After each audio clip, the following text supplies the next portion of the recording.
Ayun. Sige, umpisa na tayo. Kung natatandaan po ninyo, anong mga nagdaang mga buwan ba?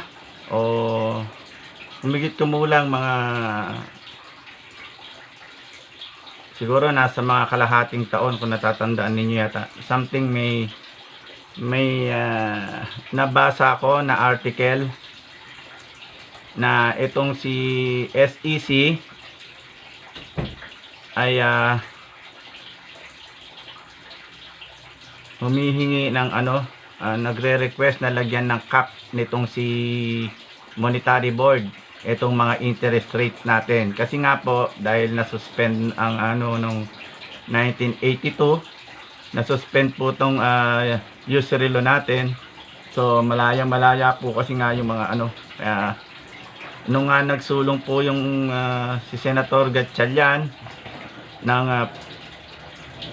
fair debt collection noong 2019, and then ngayon nga ito nung nakapag-communicate tayo sa opisina ni Senator Gatchalian at nagawa yung resolution na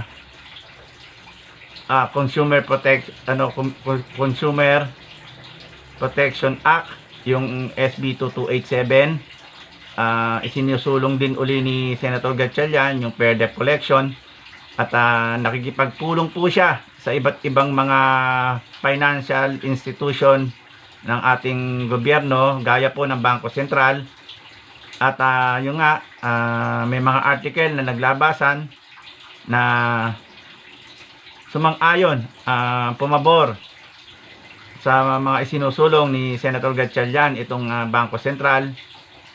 At ganoon din po yung mga submitting natin kila Ma'am Gemma Soto na gusto talaga nila na sa side naman nila Ma'am Gemma Soto, gusto talaga nilang matapos tong mga problema dito tungkol dito sa mga utangan nitong bago man lang bumaba si Presidente at para maging part na din ng Duterte Legacy. Yun po ang ayon po kay Ma'am Gemma Soto. Kaya po minamadali na rin po nila Ma'am Gemma Soto. At the same time, minamadali rin po ni Senator Gatchalian. Ang alam ko na pag nagkaroon na ng mga hearing ngayon sa Senado itong SB 2287, kasi may nadaanan ako isang araw, may nadaanan ako mga article na hearing na. So yun nga, ngayon nga po nagkaroon na po ng mga resulta kahit paano, unti-unti na po nagkakaroon ng resulta lahat ng mga pagsisikap natin, paglaban natin. Yun po. At ngayon po may mga lumabas na article dahil sa pakipag-ugnayan ng Bangko Sentral ni Senator Gatchalian at saka yung pakipag-ugnayan natin kila Ma'am Gemma Soto at kasalukuyang nakabinbin ongoing yung Senate Bill na 2287, yung Consumer Protection Act, ay may mga lumalabas po ngayon na article ang Securities and Exchange Commission na nagpasara nga sila ng mga bagong aplikante at under investigation itong mga nabigyan na ng mga permit to operate at kanilang titingnan kung alin dito yung mga may reklamo upang maimbestigahan nila. At the same time, ayun po, marami pa na rin po ngayong mga guidelines o regulation na ginawa ang mga taga SEC. Nag-regulate na rin po sila at ito po ang isang resulta, babasahin po natin yung isang article na lumabas dito sa isang dyaryo at nasa internet din.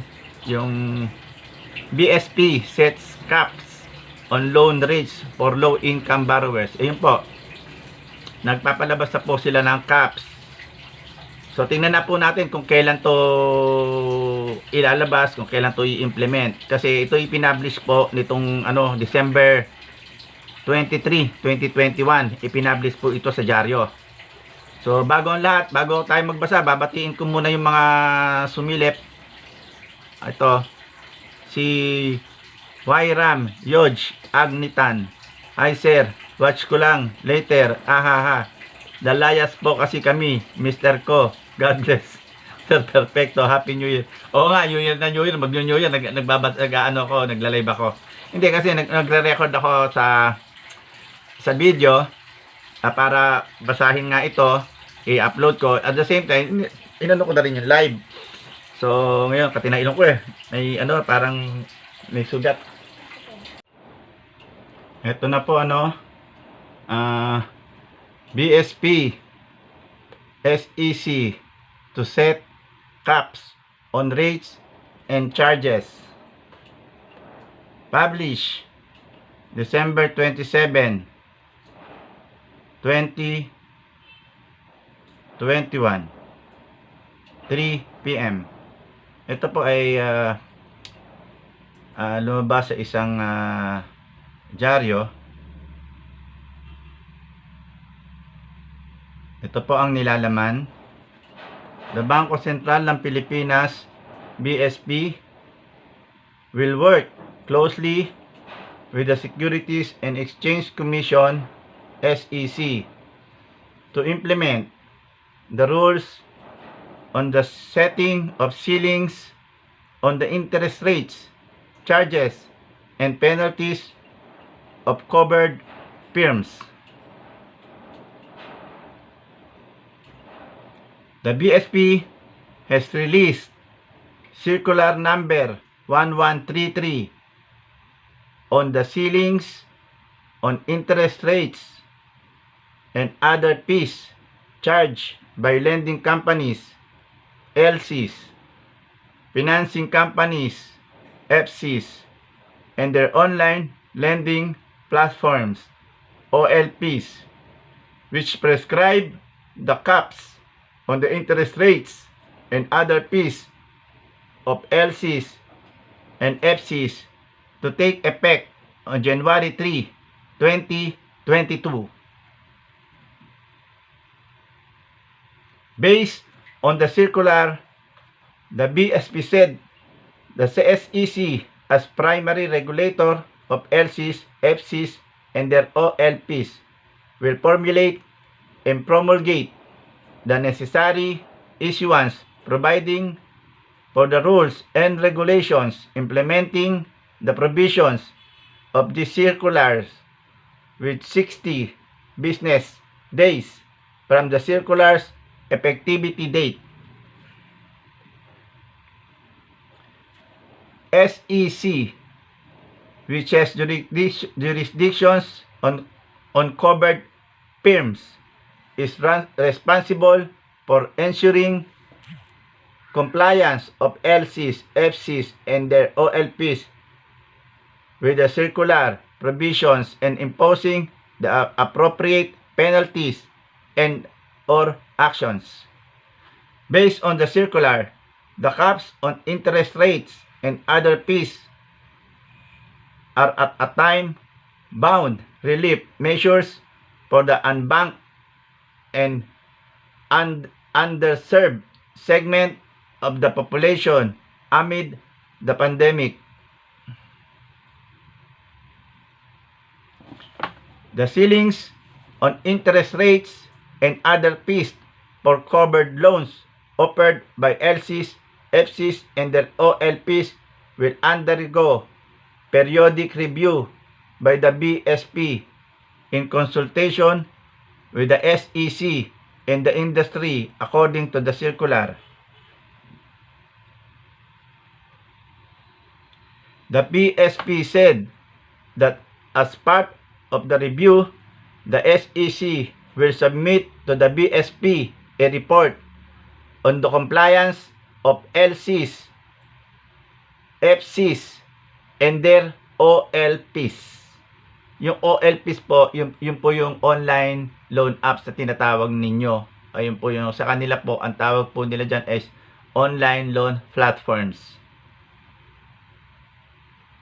A comprehensive impact evaluation report on the effectiveness of the ceilings will also be submitted to the BSP within 1 year from the effectivity date of the Securities and Exchange Commission's issuance of the implementing rules and regulations, and every year thereafter, said the BSP. The BSP is cognizant of the challenging economic environment brought about by the COVID-19 pandemic that has directly and indirectly affected the paying capacity of borrowers in the unbanked and underserved segment of the population. In this respect, it is the BSP's trust to provide protection for borrowers from predatory lending, excessive charges, and falling into excessive debt while ensuring continued access to credit, said the BSP in the circular. Last week, BSP Governor Benjamin E. Diokno announced the intended ceilings for the short-term general purpose and unsecured loans of LCs and FCs not exceeding 10,000 pesos to help low-income borrowers. Diokno said a nominal interest rate ceilings of 6% per month or about 0.2% per day for small value loans will be implemented for LCs, FCs, and OLPs.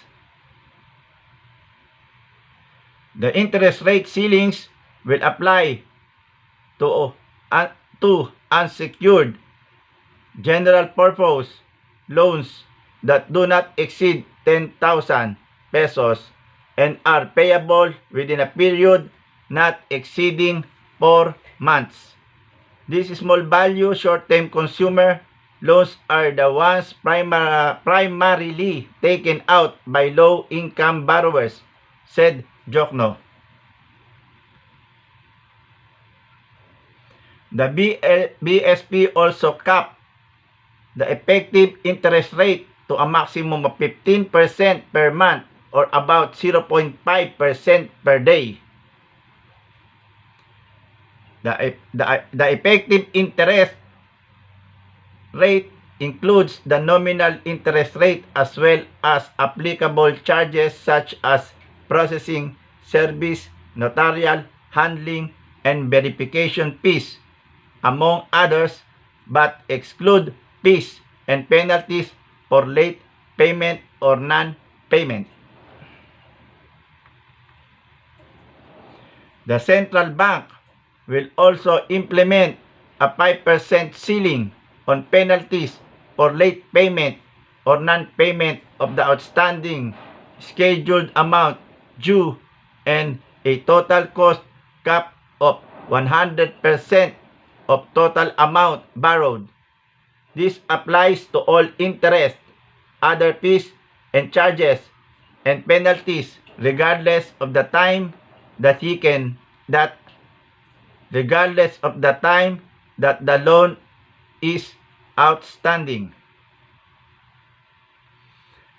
The imposition of interest rate ceiling is in accordance with Republic Act RA number 9474 or the Lending Company Regulation Act of 2007, the RA number 8556 or the Financing Company Act of 1998, which empower the Monetary Board of the BSP to prescribe maximum interest rates that could be charged by LCs, FCs, and OLPs in consultation with the SEC.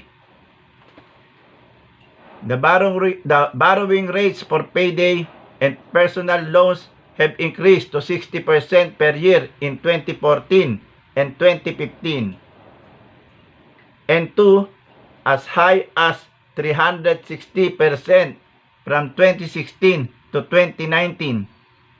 By 2020, the first year of the pandemic, the highest nominal interest rate was 504% per annum or 42% per month according to Jokno. Hindi lang po, umabot po tayo ng umabot po tayo ng 'di ba, umabot tayo ng 400%. Kasi nga dahil dun sa mga charges na yan, umabot tayo ng 300 to 400% per month. Tapos yung daya lang talaga yan. So, napakalaki po nun talaga. Medyo etong bago magbaba ng mga regulasyon tong SEC at di ba yung nagpasara na sila ng ng mga bagong aplikante under regulation na raw at magre-regulate na. Doon pa lang po nagtapyas tong mga OLA na to medyo lumaki ng konti yung yung mga nakukuha Pero mataas pa rin nasa 300% pa din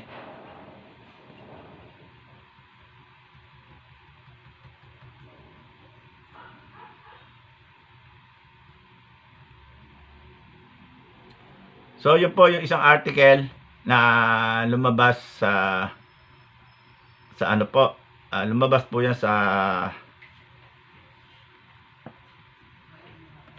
lumabas po yan sa dyaryo.